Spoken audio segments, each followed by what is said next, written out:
Welcome to Players Only, your backstage pass behind the scenes of today's PC and video game industry. I'm Scott Steinberg, and this week, co-host Casey Young and I get up close and personal with the world's most famous game designers to find out, where do their ideas come from?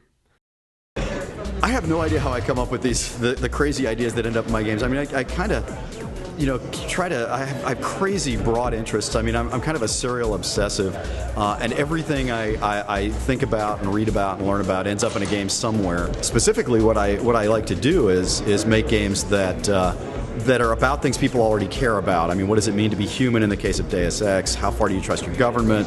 Do you believe all these crazy conspiracy theories or not? What are the ramifications if you do and stuff? I like making games about stuff that people care about, but I like to let players explore how they feel about stuff. Blizzard's approach to game design is pretty simple. It follows kind of several different mantras. One example is easy to learn, difficult to master. It's something that I think a lot of companies try to do, but what that means to me is that we really try to make games for a core audience that's very passionate about playing games. They're really the game enthusiasts. And then we take that game that's really fun and has a lot of depth to it, and we make it very accessible. The approach to game design almost always starts with character and narrative. We really like story at our studio, so no matter what it is that we're approaching, we're going to go after this concept of the involvement of the player inside a story. And we're also huge fans of art, so the studio right now, I think the majority of our employees are all artists, and we're piling tons and tons of artwork onto a given concept, and then we really let the gameplay start to flow out of that, for better or worse. Silicon Knights' approach to game development is based upon something called engagement theory. It's our central focus. And engagement theory is engagement is greater than or equal to art, audio, technology, gameplay, and story. And it's expressed in a formula, ironically, because there is no formula for making games. And what we try to do is try to balance all these 5 areas equally to the point where they're greater than the sum of their parts. Our game development process starts with a prototype. We, as soon as possible, usually within a week or two, we try to put together a little prototype of what the game concept and idea might be, and actually start to play it. Some game ideas grow and are great. Some just don't kind of work out. So really having a playable prototype very early is our way to decide whether an idea is going to make it or is not going to make it.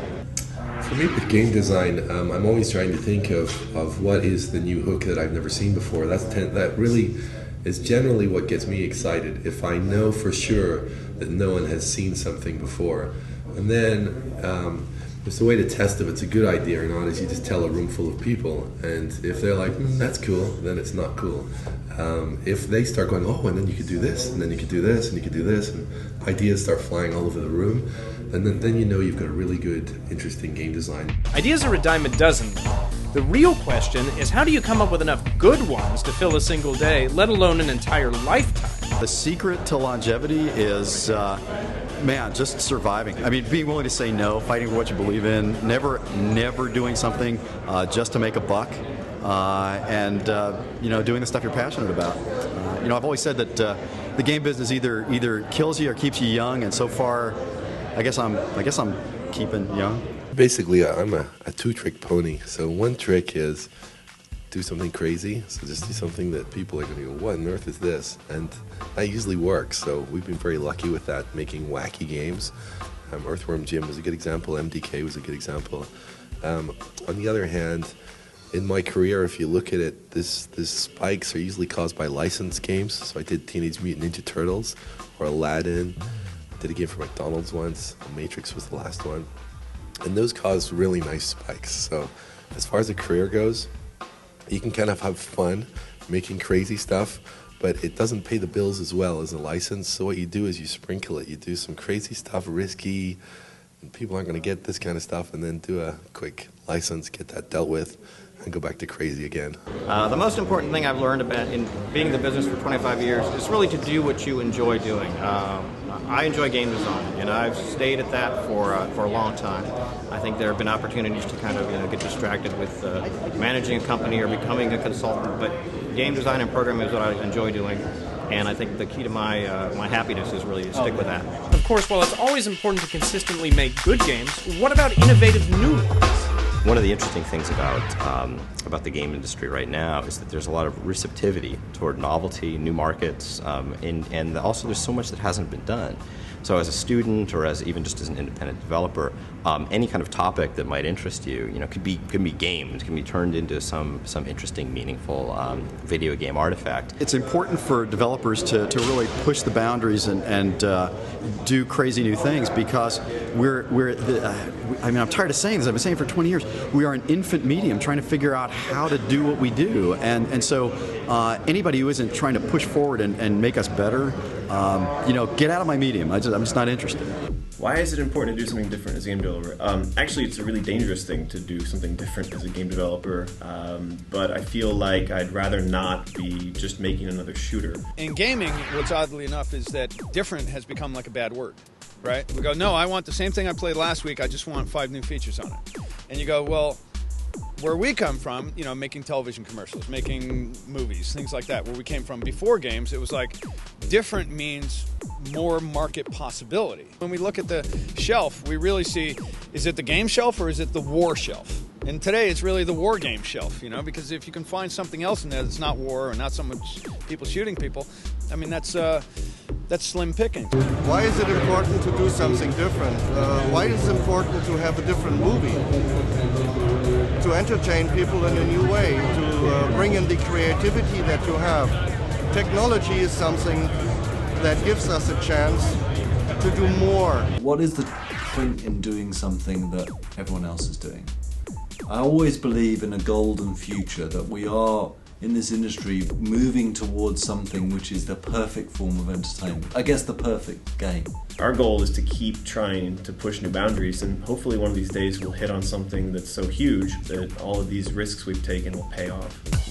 So, what exactly defines that payoff, and where do games have the potential to take us? Games have the potential to change people's perspectives on the world. Media doesn't change the world. We don't take books and kind of throw them at people, or magic doesn't happen. But games are, as a medium, they have the potential to change people's ideas. Well, there's lots of things you would never expect to see in games that you can now find in both commercial titles and in a whole range of other kinds of titles. Stuff like games for training people how to work at a job. Things like critique and kind of like social parody. We've done games about airport security and about food safety. Just as probably the telephone changed society, just as the internet changed society as people start getting more access to information. Gaming is starting to do that from a variety of angles, whether that's culturally, from being able to have your creative experience by playing a game or living out a fantasy in the game. That's part of it. But I think the other part of it is really getting communities together. Just imagine if everybody in World of Warcraft decided to donate $1 to Haiti.